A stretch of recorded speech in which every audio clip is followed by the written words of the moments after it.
Terima kasih atas waktu dan kesempatannya. Kami dari kelompok 2 ingin memaparkan materi presentasi kami mengenai merancang dan mengelola jasa. Perkenalkan, nama saya Darmin Toring Bua dengan NIM 218411332. Seperti yang kita lihat pada slide, yaitu hakikat jasa, di mana jasa adalah setiap tindakan atau kinerja yang dapat ditawarkan satu pihak kepada pihak lain yang pada dasarnya tidak dapat mengakibatkan kepemilikan apapun. Industri jasa sendiri ada di mana-mana. Yang pertama itu pada sektor pemerintahan, seperti pengadilan, rumah sakit, militer, kepolisian, pemadam kebakaran, dan lain-lain. Yang kedua itu pada sektor nirlaba swasta. Contohnya itu seperti museum, rumah sakit, perguruan tinggi, dan juga yayasan. Yang ketiga itu pada sektor bisnis, seperti perusahaan penerbangan, bank, hotel, dan juga perusahaan film. Dan yang keempat itu pada sektor produksi. Contohnya itu seperti operator komputer, akuntansi, dan staf hukum. Contoh perusahaan yang sering kita dengar itu seperti pada perusahaan transportasi penumpang, contohnya seperti Gojek dan juga Grab, dan pada perusahaan jasa di bidang keuangan seperti Bank Mandiri, Bank BCA. Kemudian kita lanjut ke kategori bauran jasa. Kategori bauran jasa terdiri dari 5. Yang pertama itu kategori barang berwujud murni. Barang berwujud murni ini yang dimaksudkan ini ialah penawaran yang hanya terdiri dari barang yang berwujud. Contohnya itu seperti sabun, garam, pasta gigi, dan barang berwujud lainnya. Yang kedua itu ialah kategori barang berwujud yang disertai jasa. Yang dimaksud di sini ialah berupa barang yang berwujud yang disertai dengan satu atau beberapa jenis jasa untuk meningkatkan daya tarik konsumen. Contohnya itu perusahaan dealer mobil tidak hanya menjual produknya saja, tetapi disertai dengan jasa tambahan dari proses dari awal proses dan sesudah produk tersebut terjual. Kategori yang ketiga yaitu campuran, yaitu tawaran yang terdiri atas barang dan jasa dengan bagian yang sama. Contohnya itu orang pergi membeli ke restoran untuk mendapatkan makanan sekaligus layanan. Kemudian kategori yang keempat itu ialah jasa utama yang disertai dengan barang dan jasa yang sangat kecil, yaitu penawaran yang terdiri dari jasa utama dan disertai dengan jasa tambahan atau barang pendukung. Contohnya yaitu penumpang pesawat terbang membeli jasa angkutan perjalanan meliputi barang berwujud seperti makanan dan minuman, tiket, dan majalah penerbangan. Jasa tersebut memerlukan barang padat modal, yaitu pesawat terbang, untuk merealisasikannya. Tetapi, produk utamanya adalah jasa. Kemudian kategori yang kelima, ialah jasa murni. Jasa murni yaitu penawaran yang hanya terdiri dari jasa. Contohnya itu seperti psikiater, psikolog, laundry, dan juga guru. Demikian materi dari saya, akan dilanjutkan oleh Dina. Nama saya Dina Sampe, NIM 218411259. Selanjutnya yang saya akan jelaskan di sini yaitu karakteristik jasa yang mencolok. Ada 4 karakteristik jasa yang mencolok, yaitu yang pertama tidak berwujud. Tidak berwujud artinya di sini jasa ini tidak dapat dilihat, diraba, dirasa, atau didengar sebelum dibeli. Nah, karena jasa ini tidak berwujud, maka untuk mengurangi ketidakpastian, pelanggan harus mencari bukti mutu jasa tersebut. Maka dari itu, tugas dari si penyedia jasa yaitu mengelola bukti mutu jasa tersebut untuk mewujudkan sesuatu yang tidak berwujud. Di sini perusahaan dapat menunjukkan mutu layanan mereka melalui bukti fisik dan presentasi. Nah, contoh jasa yang tidak berwujud yaitu ketika teman-teman datang ke tempat jasa catering untuk memesan paket menu masakan. Di sini teman-teman tidak akan dapat melihat wujud, mencium aroma dan mencicipi kelezatannya sebelum teman-teman membeli jasa tersebut. Teman-teman hanya akan dapat melihat wujud dan merasakan kelezatannya sesudah jasa ini diantarkan ke tempat teman-teman. Nah, di sini teman-teman akan mengambil sebuah keputusan apakah jasa ini mutunya bagus atau tidak melalui yang pertama, tempat. Nah, kaitan dengan jasa catering yang saya sudah sampaikan tadi yaitu apakah tempatnya bersih, rapi, dan juga dapurnya luas. Kemudian yang kedua, orang.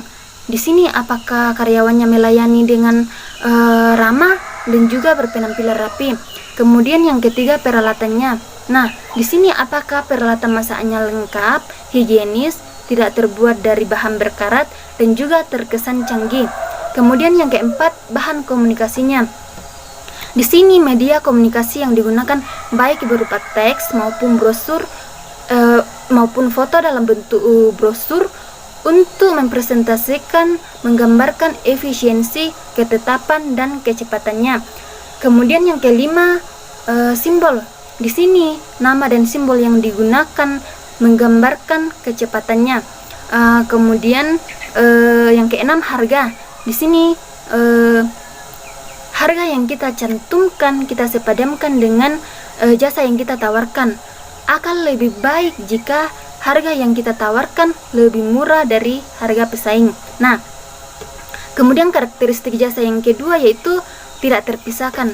Tidak terpisahkan artinya di sini jasa ini umumnya dijual dulu, baru kemudian diproduksi secara khusus dan dikonsumsi dalam waktu yang bersamaan.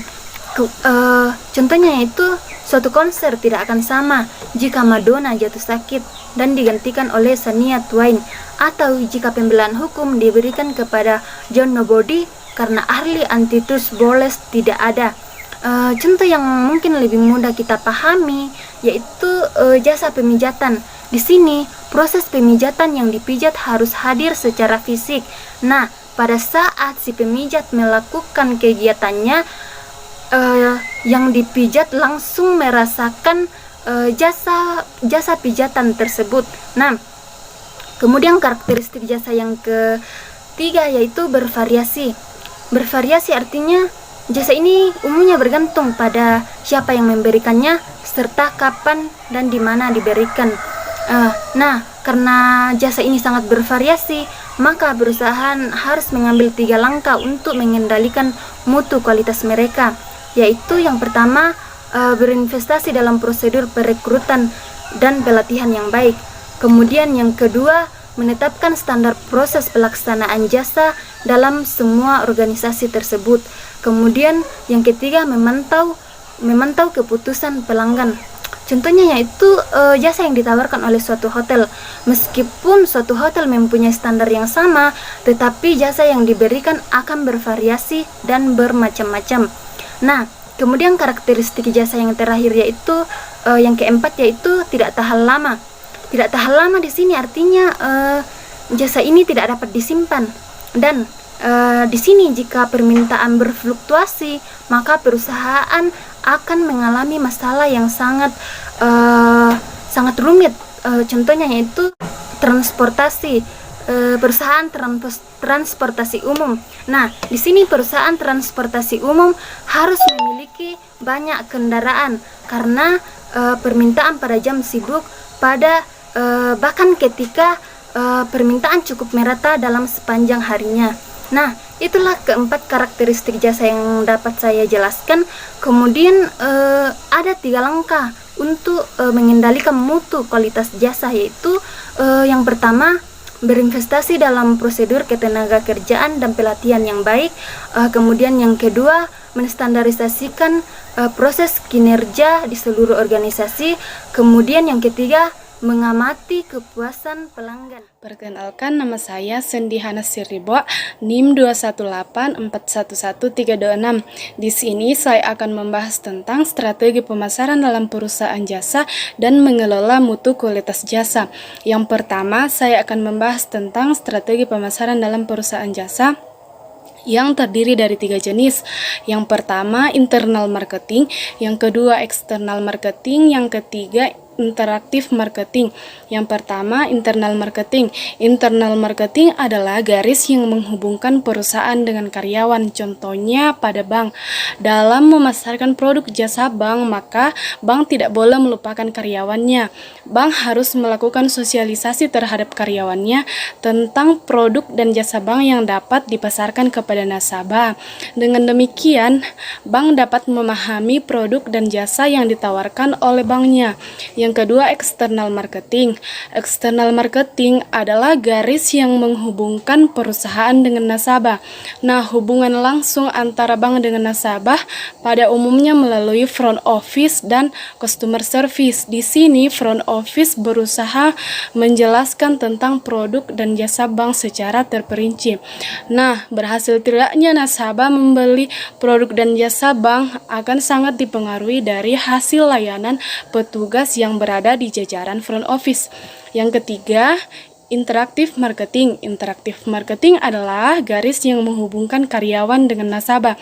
Nah, di sini karyawan harus memahami produk dan jasa banknya agar dapat membantu dalam program pemasaran dan dapat menjelaskan secara menarik dan jelas apabila ada pihak dari luar atau nasabah yang ingin mengetahui informasi tentang produk dan jasa tempat karyawan tadi bekerja. Nah, ketiga konsep tersebut memiliki satu kesatuan yang tidak dapat berdiri sendiri. Berikutnya, saya akan menjelaskan tentang mengelola mutu kualitas jasa. Ada 5 penentu mutu kualitas jasa yang terdiri dari keandalan, daya tangkap, jaminan atau kepastian, empati, dan benda wujud. Nah, keandalan adalah kemampuan melaksanakan layanan yang telah dijanjikan secara meyakinkan dan akurat. Contohnya, perusahaan kita yang bergerak pada bidang jasa, maka petugas dan karyawan harus memberikan kepuasan kepada konsumen. Nah, yang kedua, daya tangkap, yaitu kesediaan membantu pelanggan dalam memberi jasa dengan cepat. Nah, contohnya apabila ada pelanggan yang datang ke perusahaan kita sebagai petugas atau karyawan langsung menyambut pelanggan dan menanyakan keperluannya dan memberikan informasi yang jelas dan baik apabila karyawan tersebut memerlukan informasi. Nah, yang ketiga, jaminan atau kepastian, yaitu kemampuan menyampaikan informasi yang meyakinkan dan dapat dipercaya. Contohnya, apabila pelanggan ingin mendapatkan informasi tentang jasa dan produk bank yang kita tawarkan, maka kita dapat memberikan penjelasan dengan baik dan menarik dan mampu menanamkan kepercayaan kepada pelanggan tentang jasa yang kita tawarkan tersebut. Yang keempat itu empati, yaitu perhatian khusus kepada pelanggan. Misalnya dalam memberikan informasi atau pelayanan, kita sebagai petugas atau karyawan berlaku atau sopan dan ramah terhadap pelanggan kita. Nah, yang terakhir itu benda wujud atau biasa disebut fasilitas fisik. Contohnya, gedung yang bersih, ketersediaan lahan parkir, dan penampilan karyawan yang sopan dan baik. Mungkin itu yang dapat saya sampaikan tentang strategi pemasaran dalam perusahaan jasa dan mengelola mutu kualitas. Nama saya Jeffrey Pali, NIM 218411319. Di sini saya akan coba menjelaskan mengenai praktek terbaik manajemen mutu jasa. Yang terdiri dari yang pertama, yaitu konsep strategis. Perusahaan-perusahaan jasa yang dikelola dengan sangat baik melakukan praktek umum seperti konsep strategis secara komitmen manajemen puncak terhadap mutu standar yang tinggi. Teknologi Soraya sistem ini digunakan untuk membentuk kinerja jasa dan konsep strategis perusahaan-perusahaan jasa yang terbesar terobsesi dengan pelanggan. Perusahaan ini memiliki pemikiran yang jelas mengenai pelanggan sasarannya dan kebutuhan-kebutuhan mereka, sementara kebanyakan perusahaan paling online berbasis pelanggan kayak e-trade menargetkan generasi X berusia 24 sampai 37 tahun yang lebih cerdas akan teknologi dan berkecukupan, namun umumnya diabaikan perusahaan lain. Praktek terbaik manajemen mutu jasa yang kedua yaitu komitmen manajemen puncak.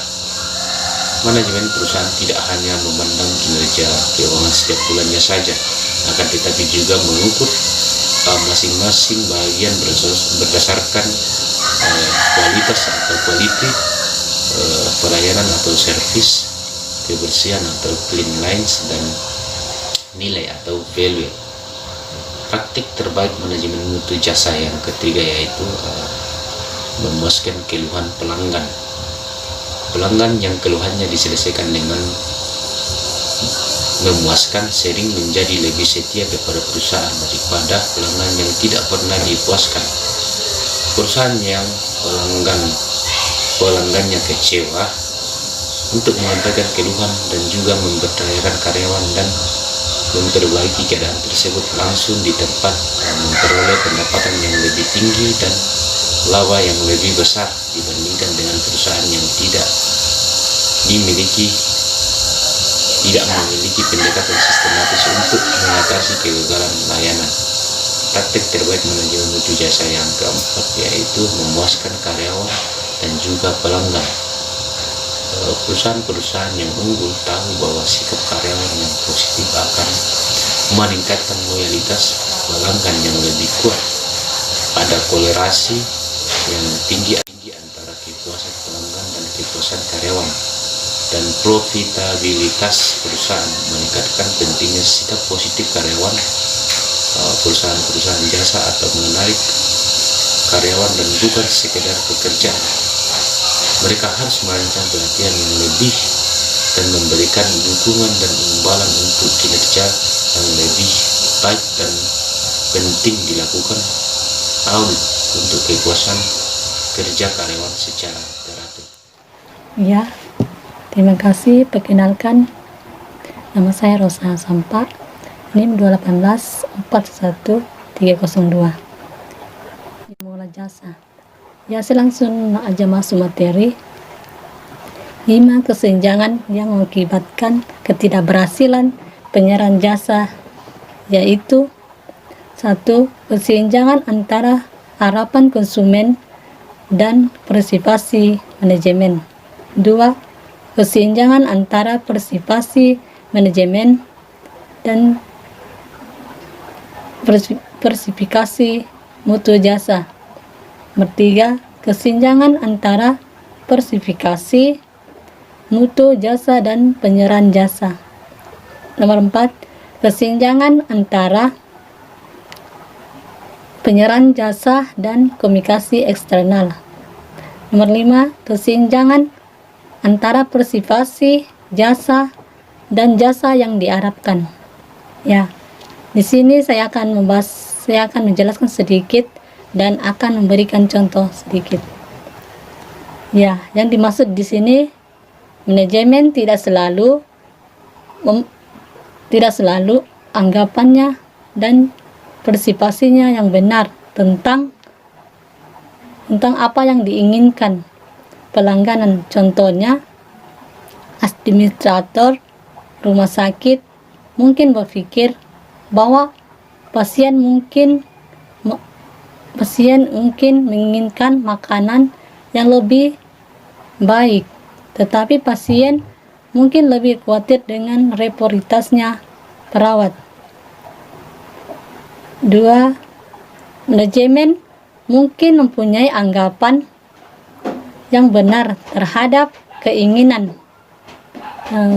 pelanggan, tetapi tidak mendapatkan standar kinerja. Contohnya, administrator rumah sakit mungkin memberitahukan perawat untuk memberikan pelayanan cepat tanpa menverifikasinya dalam menit. 3. mungkin tidak terlihat atau tidak mampu atau tidak sedia memenuhi standar atau mungkin saja terkait dengan standar yang bertentangan, seperti meluangkan waktu, mendengarkan pelangganan dan melayani mereka dengan CPT. Keempat, konsumen dapat dipengaruhi oleh pernyataan yang dibuat atau iklan dan perwakilan perusahaan. Contohnya, jika brosur di rumah sakit memperlihatkan kamar yang indah, tetapi pasien tidak masuk dan tiba-tiba menemukan kamar tersebut murah dan berantakan. Komunikasi eksternal mengganggu harapan pelanggan. Perkenalkan, nama saya Meli Rande dengan NIM 218411299. Nah, di sini saya akan membahas tentang mengelola merek jasa dan mengelola jasa didukung produk. Yang pertama yang saya akan bahas di sini yaitu mengelola merek jasa. Mengelola merek jasa terdiri atas 3 bagian. Yang pertama yaitu pemilihan unsur merek, ingatan atas merek yang menjadi penentu keberhasilan penjualan. Nah, yang dimaksudkan di sini adalah nama merek yang mudah diingat. Unsur merek lainnya contohnya seperti logo, simbol, karakter, dan slogan. Itu juga mampu membangun kesadaran akan merek dan citra merek. Yang kedua yaitu penetapan dimensi citra atau image. Asosiasi atas organisasi cenderung menjadi asosiasi merek yang sangat penting karena kredibilitas dan persepsi kepakaran, kemampuan dipercaya, dan kepantasan untuk disukai. Yang ketiga yaitu perancangan strategi pemerikan. Jasa juga harus memikirkan penyusunan hierarki merek. Nah, merek yang dimaksudkan di sini adalah merek yang memungkinkan atau yang pasti dan pembidikan sejumlah segmen pasar yang berbeda-beda. Yang kedua yaitu mengelola jasa didukung produk. Pabrik peralatan seperti perkakas kecil, mesin kantor, traktor, mainframes, pesawat terbang memberikan jasa yang didukung produk. Nah, untuk perusahaan yang membuat produk bagus tetapi memberikan dukungan lokal yang buruk sangat tidak unggul. Bisa saja disebabkan oleh 2 faktor, yakni faktor internal dan faktor eksternal. Faktor internal meliputi mungkin kurangnya perencanaan strategi pemasaran. Yang kedua yaitu target pasar yang lebar. Yang ketiga, harga yang terlalu mahal. Nah, untuk yang faktor eksternal bisa saja disebabkan oleh sumber daya manusia yang rendah dan persaingan antar kompetitor. Sekian, terima kasih.